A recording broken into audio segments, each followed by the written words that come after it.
Hello and welcome. My name is Seshu and I am part of DVCOM support and training team. In this video, I am going to show it to you how to configure Yealink T31P with A*PABX.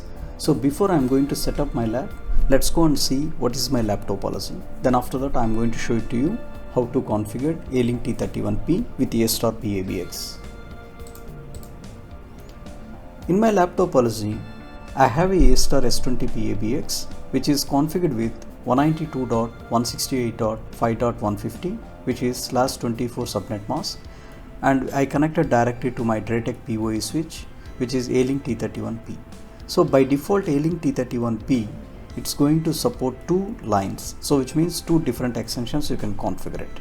So first I am trying to access my PABX with the IP address 192.168.5.150. So let's open the browser, and this is the IP address which is 192.168.5.150, and the default username is admin and default password is password.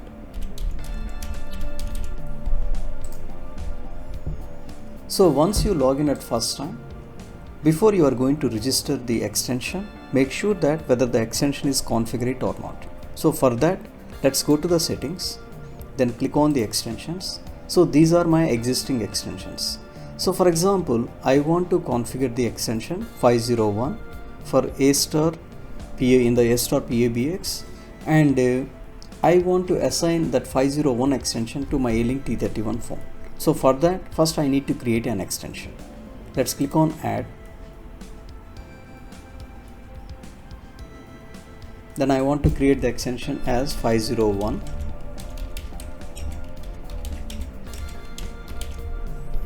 Then after that you can click save, then say yes. So right now you can click on apply. At the moment the extension has created, and this extension I want to assign to Yealink T31P. So right now Yealink T31P, which is connected directly to my PoE switch, and also the DHCP is running in my A*S20P ABX.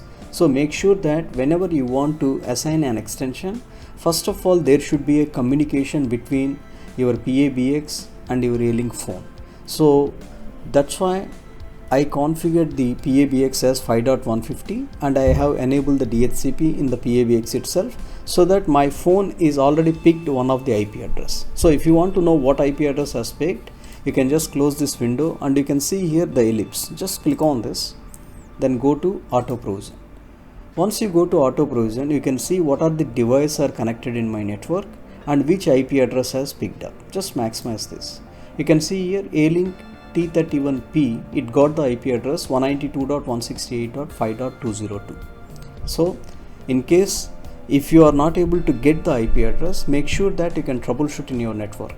And also sometimes you can keep your DHCP server as your router, and you can configure the DHCP pool and you can keep it into your network, or else you can configure any DHCP server and keep it into your network, or else you can enable the DHCP service directly in your PABX. That is also possible. So in these three methods you can do it. Why? Because by default your Yealink IP phone, it doesn't have any default IP address, so it's in DHCP mode. So that make sure that you need to connect into your network and your network has configured with the DHCP, then only it's going to pick one of the IP address. So right now my Yealink T31P, it got the IP address 5.202. So now I want to assign the extension 501. So for that you just click on this edit button.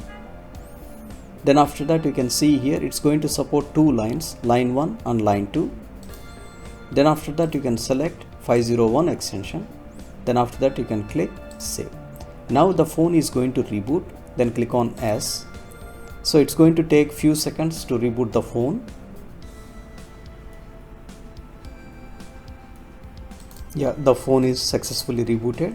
So now I want to see the status. So still it's in the rebooting stage. So to see the status, just click on this ellipse and go to the PBX monitor, and you can see here what are the extensions which is registered with your PABX. It will turn into the green color. Right now still the 501, it's showing the gray color, so which means it's not registered yet. So I'm just waiting to confirm that yes, it's getting registration now. So you can see here it got the registered. So now this phone is ready to use. So this is how you are going to register Yealink T31P with your A-Star PABX. So to sign out, just click on the logout, then click yes. I hope this has been informative, and I would like to thank you for viewing. For sales, please send us an email sales@datavoice.com. For support, please send us an email support@datavoice.com. Thank you.